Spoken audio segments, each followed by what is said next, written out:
All right. Well, welcome back to another week of the podcast. I have a guest with us today. I have Dr. Rentea. She is a physician. She's a board certified internal medicine physician and diplomate of the American Board of Obesity Medicine. She has 10 years of experience in primary care and as a weight loss specialist. She owns and operates the Rentea Metabolic Clinic, a telehealth clinic in Indiana and Illinois that provides comprehensive weight management. She takes a dual medical and behavioral evidence-based approach to helping her patients. She also hosts the podcast, The Obesity Guide with Matthea Rentea, MD. So check that out if you are looking for even more information about health and weight. Well, welcome to the show. Tell us about yourself. How did you get involved in this field? How did you get involved in weight loss and helping people lose weight? Yeah, thank you for having me on. I absolutely love your podcast. So I'm so happy to be here.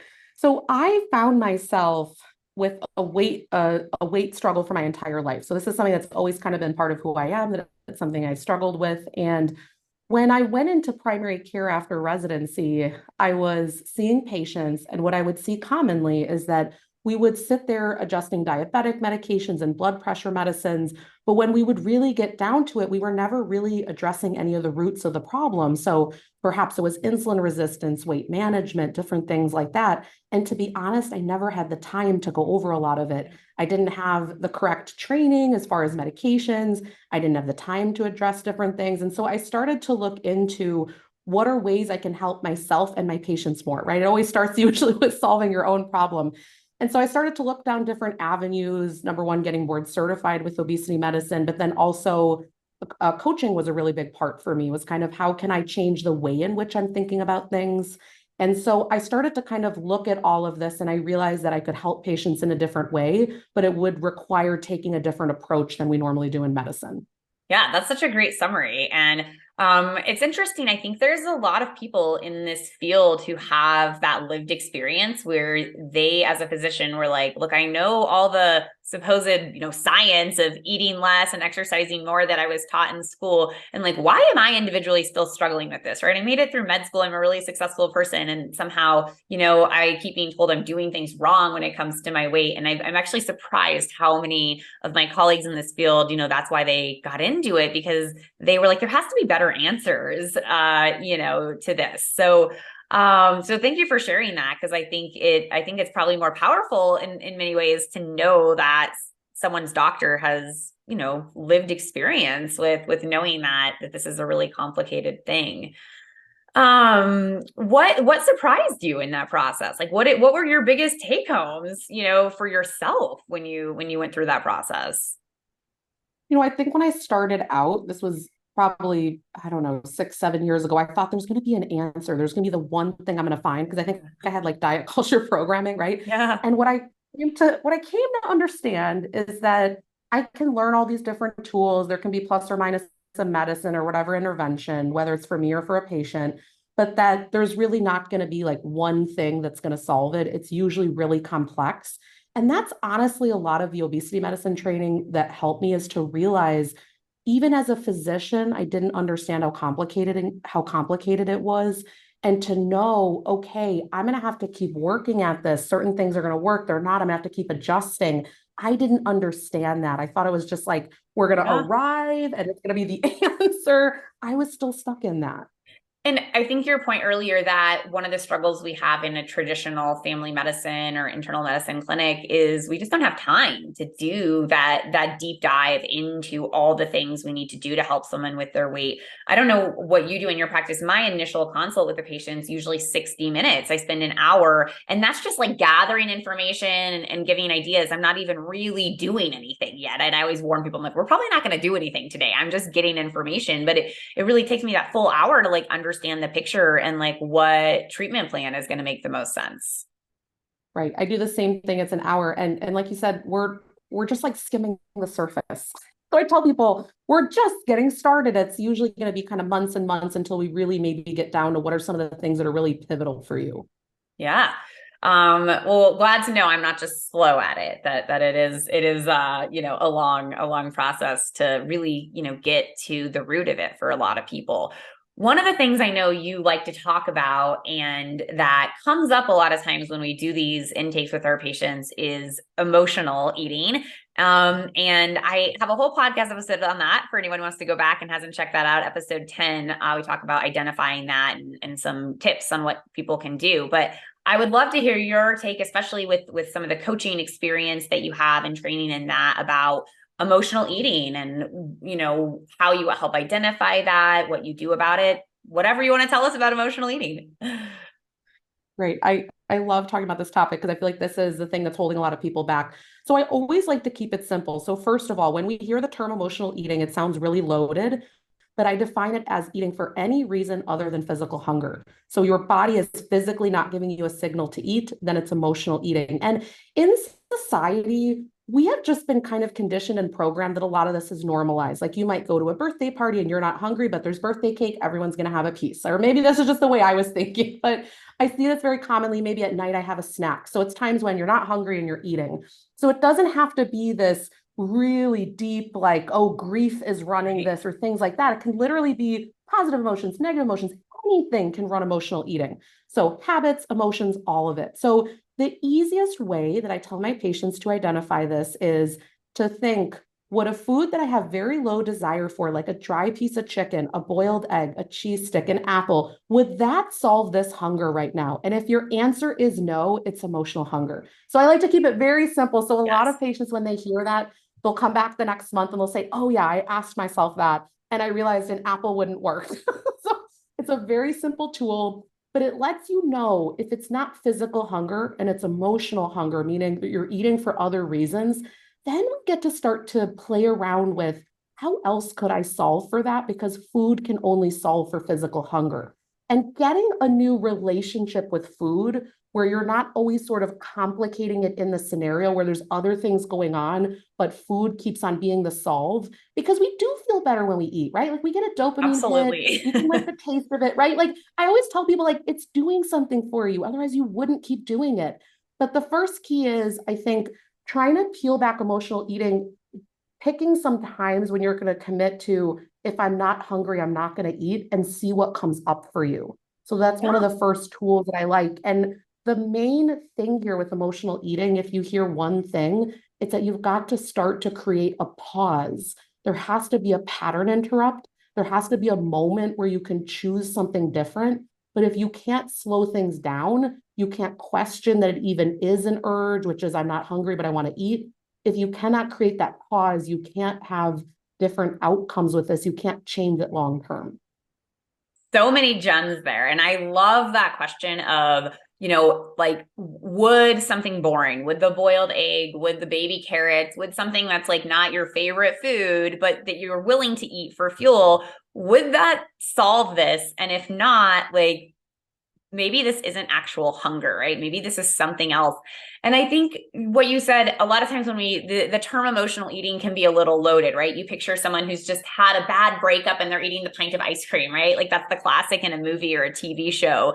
And like that is emotional eating, but it doesn't have to be that dramatic, right? It can just be that you came home from work for the day and you're like a little stressed and frazzled and there's chips on the counter and it's just that much easier to eat them because you're a little emotional. It could be happy, right? You're snuggling with your significant other on the couch and you're very content and happy. And when you're happy, you like to eat chocolate or chips or whatever. And so again, it's all that sort of eating that's not about fuel. And it's okay to do it a little bit, right? Like I think it's okay to emotionally eat a little bit. It's okay to celebrate. It's okay to sometimes eat cake because you're celebrating and it's fun. And it's okay to sometimes eat the ice cream because you're like, you know what? I don't feel great. And you know what? I'm going to have a little bit of ice cream and it's better than, some of the other things we could do too, right? Because we have to do something about these emotions. Exactly. And I always say the goal is never zero. The minute we do that, you get right into that binge restrict cycle where you don't have all the things and then you go wild on them when you have them. And Totally. part of what we want to do here is long-term move to really like peace and freedom with food. And that means that there's not so many rules, that I don't feel like if I have a bite, everything, it's not, well, screw it. Now I go eat all the things. It's Yes. really, perfection is not needed here, but most people's brains, that's something you're going to have to work on, that it's not all or nothing. There's a lot of work actually required in that. Yes, yes, that black and white mindset. I think I am trying to think of what podcast episode that is, but about the black and white thinking, right? That all or nothing. And that can be a trap for us in so many behaviors that we try to do, right? So it's not that I never eat because I'm stressed, or I never eat because I'm bored. I bored eat a lot, or I know I will eat so that I don't have to do work. Like I like sit down on my computer to, work on something I don't want to do. And I'm like, should have some crackers, right? Like I'm like, I'm not hungry. I'm just trying to delay, that task I don't want to do. So like lots of different reasons. And when we can recognize that pattern, then we can do something, right? Because if you don't even realize you're doing it or why you're doing it, then it's really hard to make that change. Yeah. Awesome. Well, that's a great description of it. And I think that thinking of like anytime you're eating that's not for hunger, and figuring out why, right? Like why is that going on?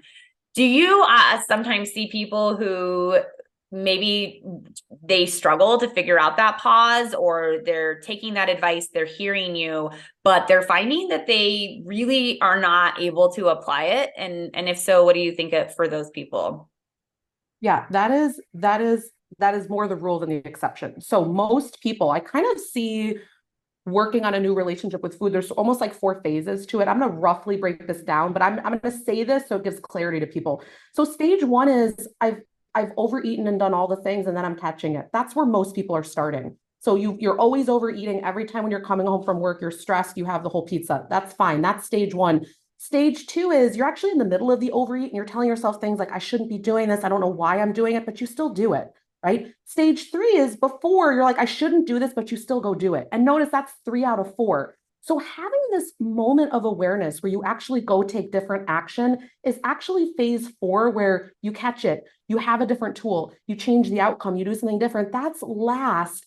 And what's most painful I see for people is that they need to go through all these phases. And so everyone wants to jump to perfection at number Mm. 4, where I know it and I don't do it, right? Like this line, do they like patients come to you, right? And they're like, you told me blah, blah, blah, and then I didn't go do it. And now they think it's a Yes. failure, right? And it's Yeah. like, no one is going to hear something once and go execute perfectly. That's just not how this is going to go down. So the quicker we can get on board, like there's going to be phases to this. I'm going to have to learn different things to achieve this. So you having a pause and taking a different action is going to take time for you to even notice that it's happening. It's going to happen at different phases, right? Instead of it being after, during, versus before. But then also to take a different action, even when you notice it, all of this is going to take like, can I try something new this time to make it happen differently? It's going to take experimenting. I love how you broke that down, and that, again, trying to get to the end without going through the different phases is probably not going to work, right?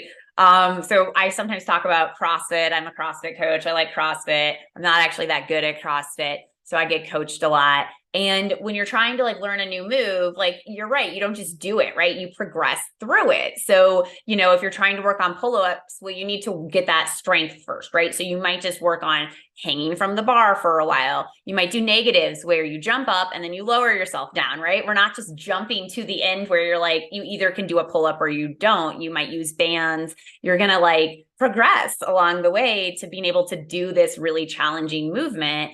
And you also may never, you may never get all the way there, right? But if you're partway there, right? Like if you went into the gym and you're like, I haven't done a pull-up since I was in 6th grade, and now you're doing it with bands, that's a lot better than not doing it all, right? So if you get to that point where you can recognize that you're, eating when you're emotional or stressed or not hungry, and you can stop, that's better than, completely being unaware of it, right? Totally. I like to sometimes say, like, if people are doing, sometimes we do habit tracking, right? Just to like gain awareness with data. And if you think about like little circles each day, I would encourage people not to be either check or X, whether it happened or not, Mm. and to give yourself a partial circle, right? Like if you think about the day in quadrants, did the first part of the day go how I wanted it to go? And you start to realize it's not all good or bad, but like allow yourself visually to see that. And the other thing you bring up, I love the CrossFit stuff because I listen to your podcast and I'm inspired by that myself.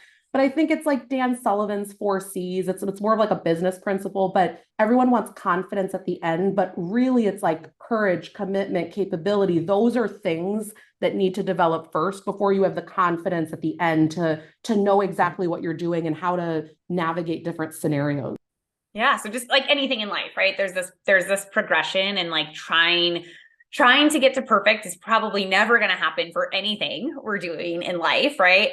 And at the same time, like there's good things happening along the way, right? So I love it. Um, One thing, I think both you and I like to talk about are the medications that can help with this. And so do you have any success stories, or do you see that medications can sometimes help with a component of this as well? Totally. I definitely am a fan of the medications because I think that it's a very effective tool where we know that it leads to results. What I find is that a lot of the food chatter, the thoughts that patients are struggling with are very much so helped by these medications. But what I see is that sometimes, even though they lose weight and the weight stays off, those type of thoughts come back, especially like with the GLP-1 medications. And I usually see it about like over the 6 month mark when people are on them, when they've kind of achieved their goal weight. And so usually my thoughts are, if we're not starting to do this work either before or during to rethink about our relationship with food, then we're just pushing the can down the road as far as when we're going to have to get a handle on this. And so that's why, yes, they're helpful. I find that people can gain access to feeling empowered enough to even start on Yeah. this.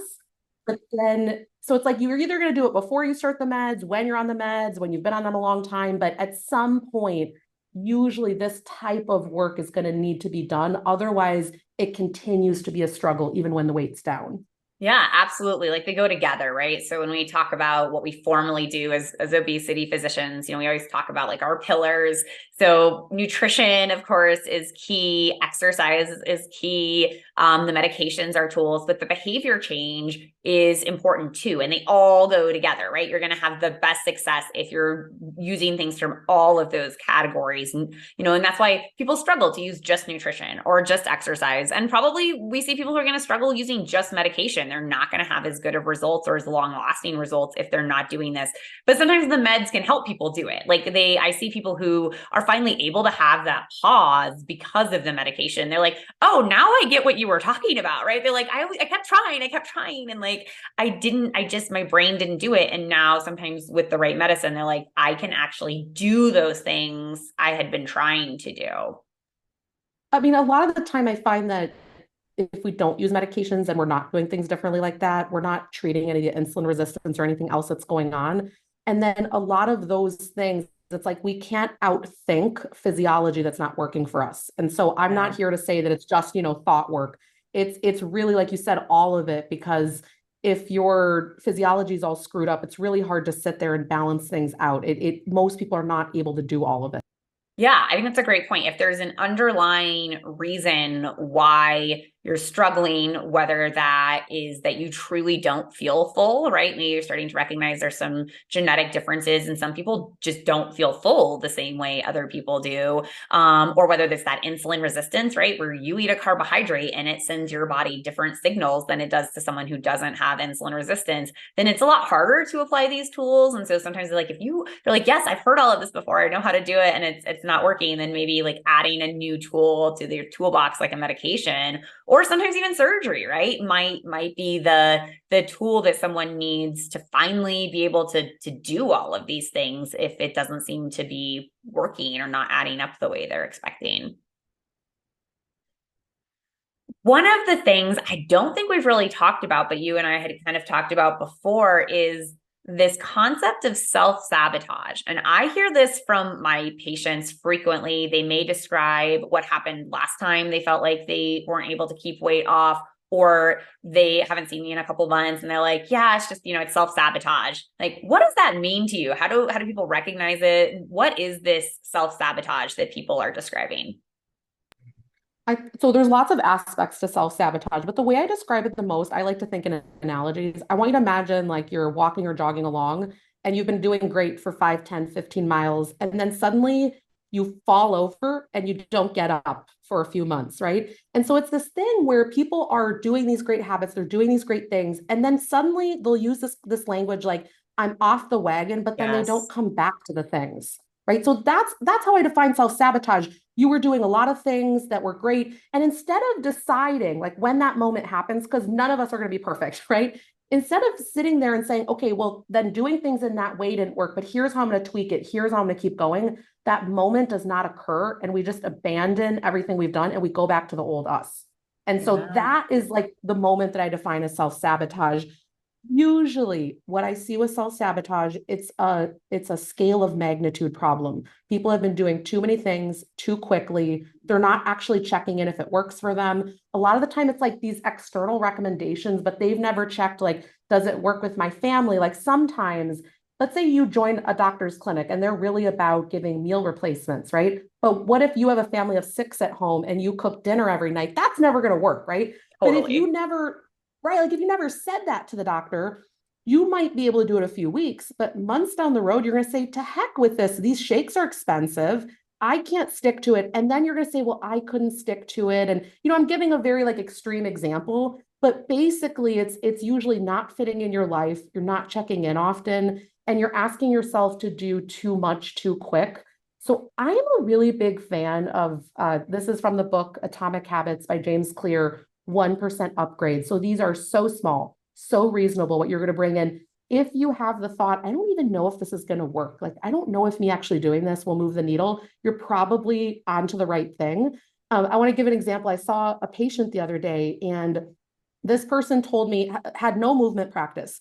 And part of what we were building out was getting a little bit more active. They had bought a walking pad, which is really common right now, right? For people at work or things like that. And this person wanted to do 3 days a week, 20 minutes. I said, that's amazing. Let's start there. Great. But then this person said, but I'm not going to count that as the actual walk. I'm going to also do other walking. And I sat there and I said, wait, you're already going to set yourself up for something where you're doing so many new things. Like that would be amazing. If you come to me in a month and multiple times a week, you've been doing that movement, that's you starting out. That's you doing something where you're not going to self sabotage. But to add even more, sabotage would have come down the road. So I think it's really about looking at when I'm doing a lot of new things, which is usually what's happening when we're working on metabolic health, weight loss, whatever it is. It's the things that I'm doing, is it reasonable enough? And can I stick to this? Like you keep talking about the sustainability of it, right? And Yes, it's yeah. One of my can I weight do care rules is like whatever you're doing, you have to be able to keep doing, right? You have to think or think it's reasonable that you could keep doing it. right. And I want to add to that because I love that episode that you did. And so people in the beginning, it's very hard for them to imagine doing things for life, right? Like, I don't know, like I feel like everyone I deal with, they have a very hard time thinking about the future. We don't need to think that far in the future. It's like this next month, and I 10 out of 10 that I like doing this, that I want to Yeah. do this, that I'm committed to this.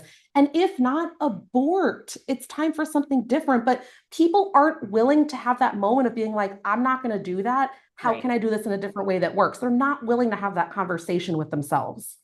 So some of it sounds like is almost like setting yourself up for failure sometimes, where you're like, Yeah. I'm overextending, I'm doing too much, it's not realistic, it's not, because sometimes when you hear someone who's done the meal replacement program and it worked really well for them and you see how well it has worked, which they do work great, you get excited and you're like, I could be that person, I could do that. But is that realistic for your life and where you're at and your preferences?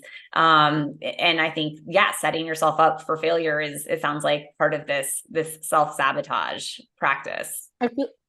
I feel like it's exactly what you said. And in this day and age where there's so much social media and opportunities to see what I eat in a day, and you're able to see into people's lives in a way that you never did before. And like you said, there needs to be that moment where you look at, but does this work in my life? Is this actually something that I could do? Because often there will be a mismatch, but there's something that you're attracted to there. So let's take what that is and then Mm. bring it into your life in a way that works.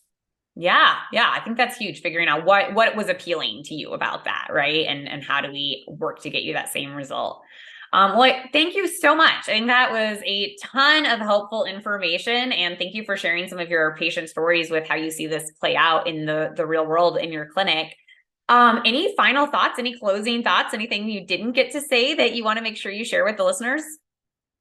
Oh, just so glad that we got to have this talk. And I want to encourage anyone that's maybe starting to go down this road of working on emotional eating or whatever it is to meet yourself where you're at, and you will get where you want to go. But just smaller steps are usually the way that is number one, more fun, and where you're going to keep going long term.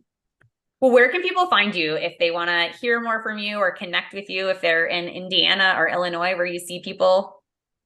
Yeah, thank you. So the best way to find me is to go to my website. It's renteaclinic.com, and that's Rentea clinic.com. And if you go on there, there's actually if you can either, if you want to work with me, you can click that, or there's a podcast link, and that's my podcast, The Obesity Guide with Matthea Rentea, MD, and I have all the episodes on there. So that's the best way to kind of hear more from me, or if you want to get any more information. Awesome. Well, thank you so much for joining us today. And everyone out there, take care. Thank you for listening to the Dr. Francavilla Show, where we learn about all things related to weight and health. If you love this podcast, make sure to leave those 5-star reviews and share this podcast with a friend or loved one. If you have a topic about weight and health you want me to tackle, head over to the website, thedrfrancavillashow.com, to submit your question. And make sure to subscribe to the podcast so you don't miss next week's episode. Take care.